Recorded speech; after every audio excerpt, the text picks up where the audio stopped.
Pak Pandu, we know we've had a good year so far, begitu ya. Kita melihat ada IPO-IPO jumbo seperti Mitratel dan juga Bukalapak. Nah, apakah tahun depan tren dari IPO jumbo ini masih akan tetap berlangsung? Saya rasa awal tahun sampai pertengahan tahun yang kita lihat masih cukup banyak ya beberapa perusahaan-perusahaan besar yang akan IPO dengan jumlah yang menurut saya tidak sama kecilnya atau sama besarnya lah dengan IPO yang baru saja terjadi hari ini.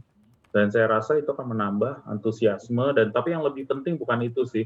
Yang lebih penting itu akan lebih merefleksikan memang keadaan kondisi sektor teknologi yang ada di ekonomi Indonesia saat ini. Saya mungkin kasih gambaran aja, Monica. Cina 20% dari ekonomi mereka sebenarnya bersektor teknologi. Amerika 10% lebih.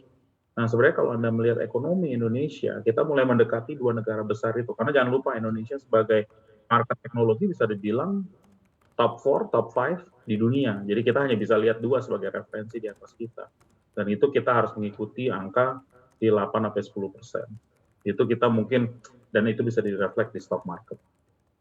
Oke, Pak Pandu, namun kalau kita lihat juga setelah IPO jumbo ini malah harga saham dari emiten tersebut ini cenderung terkoreksi begitu ya dari harga IPO-nya. Nah, menurut Anda apakah hal ini nantinya akan mengurangi kepercayaan investor atau seperti apa?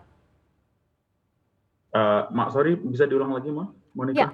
terkait dengan kalau kita lihat harga dari saham-saham emiten jumbo yang baru IPO ini harganya cenderung terkoreksi setelah mereka melakukan IPO. Nah, seperti apa Anda melihat? Apakah nantinya akan mengurangi kepercayaan dari investor?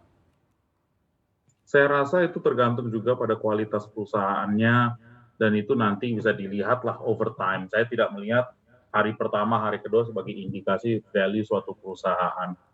Bisa saja hari ini ada kemungkinan teknikal, karena besar sekali ya, dan banyakkan retail. Dan retail mungkin behavior agak beda dengan institusi, di mana institusi suka buy and hold, dan kadang-kadang buy dan nambah buy, ya kan?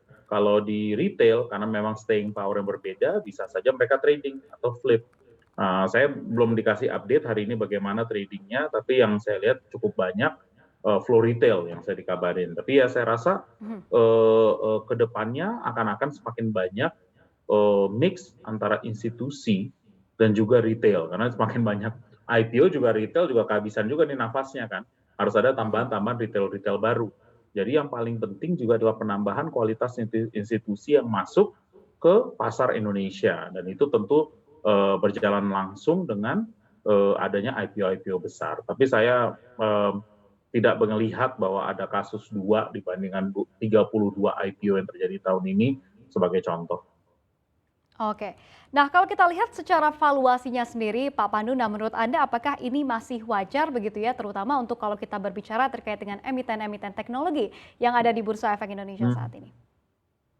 Kalau melihat itu memang kita harus lebih banyak investor education, bagaimana, dan biasanya di sini yang drive that education datang dari sektor institusi, karena mereka yang biasa melihat comparative study untuk perusahaan-perusahaan teknologi di seluruh dunia, bagaimana memvalue suatu perusahaan. Memang biasanya untuk bahasanya old economy atau ekonomi dulu, kita menggunakan matriks-matriks seperti price to earnings atau EV EBITDA, sedangkan untuk perusahaan-perusahaan teknologi mereka very forward looking, jadi mereka bisa mengambil EV to GMV atau EV to sales sebagai salah satu referensi yang mungkin 1-2 tahun forward looking. Jadi kalau Anda lihat price to earning, mungkin masih 5 tahun forward looking. Tapi itu semua menggunakan comparable analysis atau analisa comparable untuk mereka bisa mencapai suatu target harga. Jadi Baik, berbeda saja cara mereka melihat measurement-nya. Untuk informasi lebih lengkap dan berita terkait, klik link yang ada dalam deskripsi. Dan jangan lupa untuk install aplikasi CNBC Indonesia di App Store dan juga Play Store. Jangan lupa subscribe ya.